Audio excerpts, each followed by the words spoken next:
Assalamualaikum teman-teman.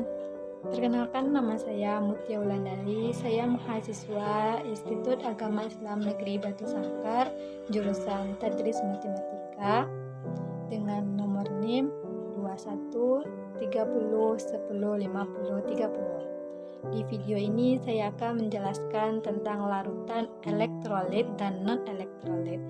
Sebelum kita membahas apa itu larutan elektrolit dan non-elektrolit, kita harus tahu apa itu larutan.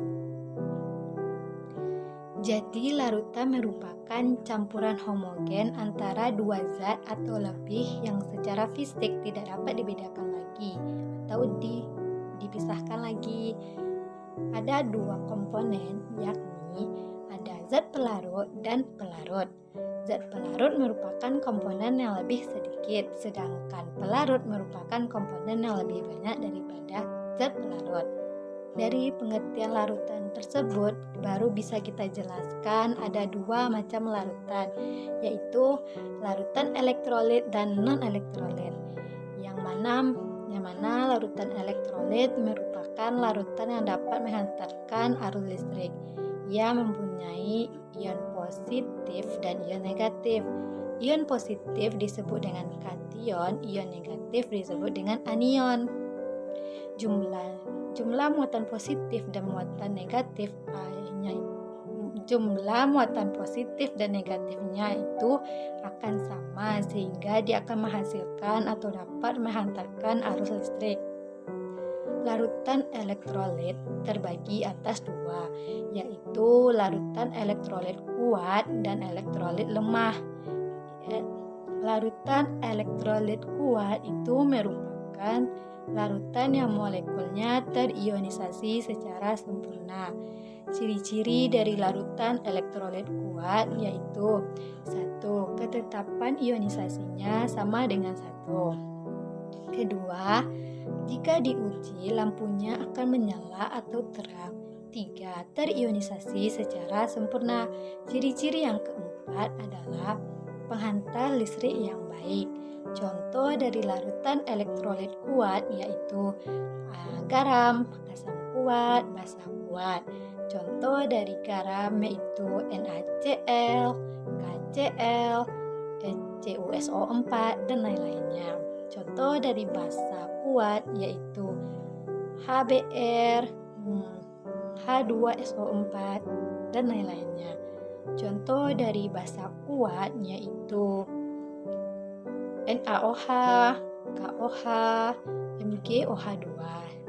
Selanjutnya yaitu larutan elektrolit lemah yang merupakan larutan yang molekulnya tidak terionisasi secara sempurna sehingga sedikit ion yang bisa menghantarkan arus listrik. Ciri-ciri dari larutan elektrolit lemah yaitu 1. Terionisasi sebagian. 2. Jika diuji larutan elektrolit lemah, lampu yang dihasilkannya redup atau kurang terang.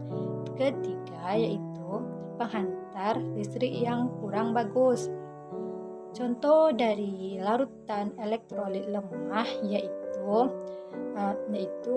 H3PO4, CH3COHH,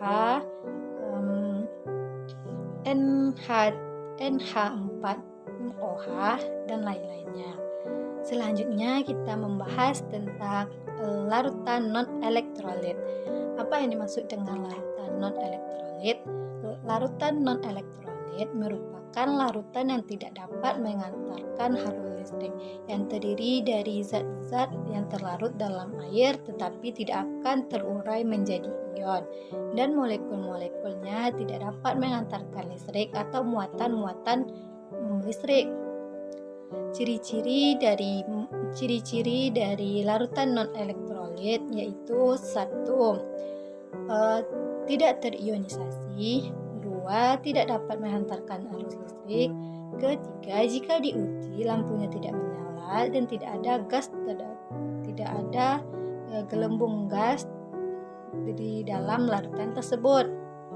Dari ciri-ciri tersebut, banyak sekali contoh larutan non-elektrolit dalam kehidupan sehari-hari yang bisa kita ketemui. Contohnya larutan gula, pupuk atau urea, air suling, dan amoniak yang dapat kita temukan dari obat-obatan. Oke teman-teman, itulah pembahasan saya tentang larutan elektrolit dan non-elektrolit. Jika kita sudah tahu itu larutan elektrolit dan non-elektrolit, sekarang saya akan melakukan praktikum uji coba larutan non-elektrolit dan elektrolit. Selamat menyaksikan percobaan praktikum saya.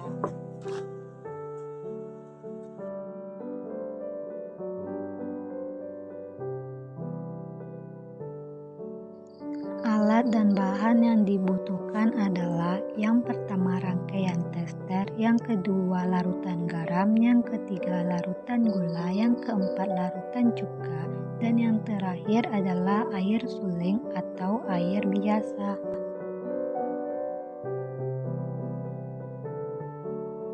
Langkah kerja dari percobaan yang pertama adalah dengan memasukkan rangkaian tester ke dalam larutan garam dan menghasilkan lampu yang menyala terang. Begitu juga pada percobaan yang kedua, memasukkan rangkaian tester ke dalam larutan gula dan menghasilkan lampu yang tidak menyala. Sama juga halnya dengan langkah percobaan ketiga dengan memasukkan rangkaian tester ke dalam larutan cuka dan menghasilkan lampu yang redup atau tidak stabil. Langkah kerja dari percobaan yang keempat juga sama halnya pada percobaan ketiga dengan memasukkan rangkaian tester ke dalam air biasa dan menghasilkan lampu tidak menyala. Kesimpulannya adalah larutan garam merupakan golongan dari larutan elektrolit kuat yang ditandai dengan lampu nyala terang. Sedangkan larutan cuka merupakan golongan dari elektrolit lemah yang ditandai dengan lampu nyala redup. Sedangkan untuk larutan gula dan air suling termasuk pada golongan non-elektrolit yang ditandai dengan lampu tidak nyala. Mungkin sekian pembahasan saya tentang larutan elektrolit dan non-elektrolit serta praktikum uji percobaan larutan elektrolit dan non-elektrolit. Semoga ini dapat bermanfaat bagi teman-teman semua. Assalamualaikum warahmatullahi wabarakatuh.